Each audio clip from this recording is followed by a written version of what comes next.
Hello DC fans, this is J.A.R. 369. Welcome back for another figure review. Today I'll be taking a look at the McFarlane Toys DC Page Punchers Brainiac, made by McFarlane Toys. Take a look at the packaging. You can see it's very similar to the packaging to like the I forgot what series that McFarlane made originally from, like, you know, like where the Bat Family are cave people, and Mr. Freeze is like the similar looking BioShock character. I forgot what's the name of the comics, something like that.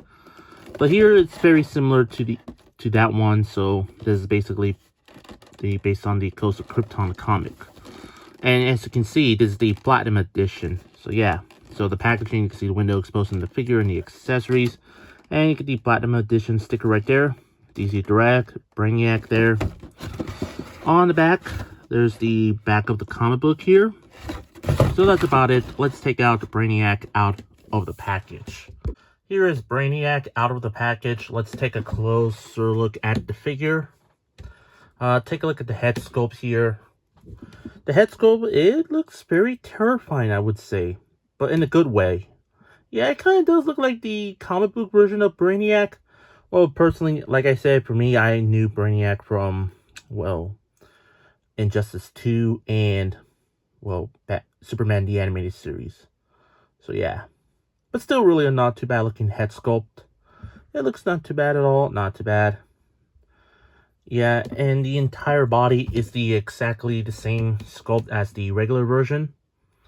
But man, oh man, it looks really creepy looking. Yeah. You get all the robot parts there, and you get like this spike looking weapon here. You get a bunch of tentacles wrapped around the whole figure here and everything. The claws, and there's like a little hand right there. And you can see the normal looking hand here, and you can see it looks like one of his fingers broke, so I might easily fix that with hot water. So yeah. Take a look at the legs, nothing much on the legs here. You get like the little joints right there and everything. The knees are like painted silver, well, not painted silver, but just grayish color, and you can see the ball joints on the feet there. And taking off the display stand on the bottom, there are some pegals on the bottom of his feet and no legalies. So yeah, overall for the figure itself, it looks pretty cool. Yeah, McFarlane did really an awesome job with this chase variant of this figure. Now, moving on to articulation, there's the ball jointed at the head here. The arms do sort of fully rotate, but those go in and out. But there's the rotation of the upper arm there. Double jointed at the elbows. There's a rotation a little bit on each side. And the wrists do rotate. It does have the hinge and up and rotation at the upper hand there.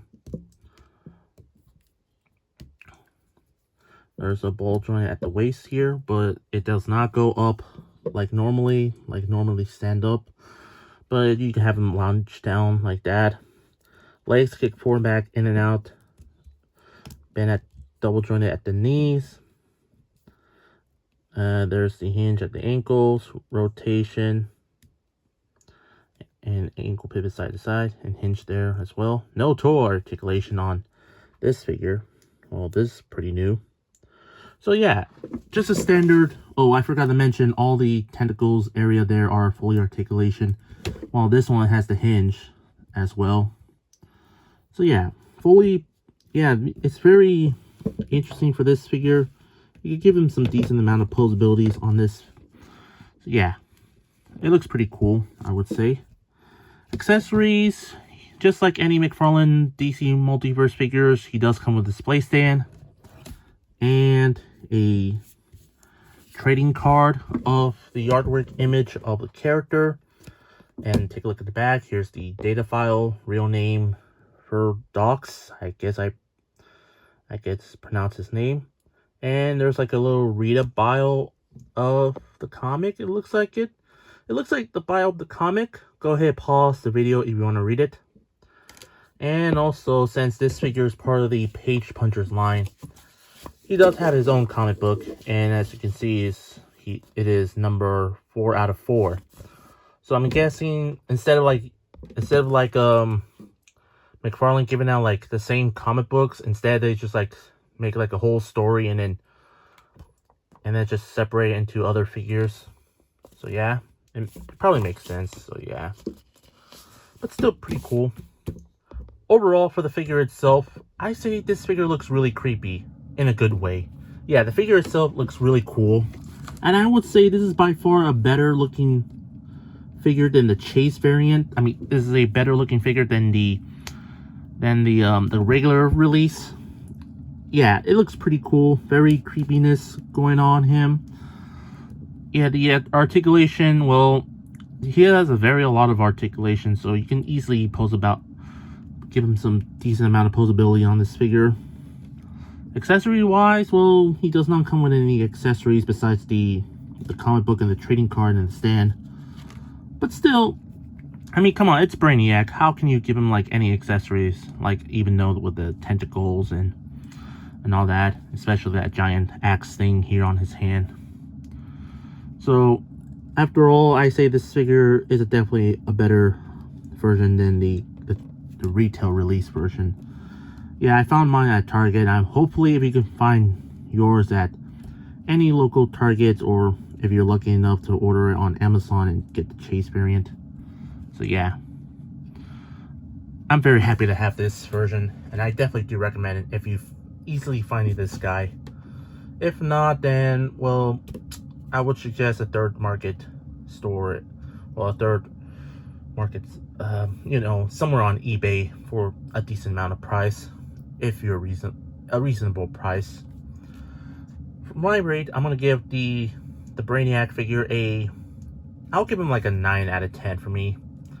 I hope you enjoyed my review. If you did, please consider like, comment, share, and subscribe if you're new to my channel. And follow me on Instagram and Threads. Both links will be in the description down below.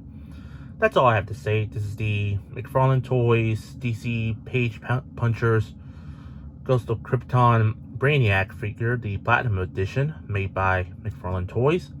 And this is J.A.R. 369. Thank you very much for watching, and I'll see you on my next review. And remember, keep on collecting.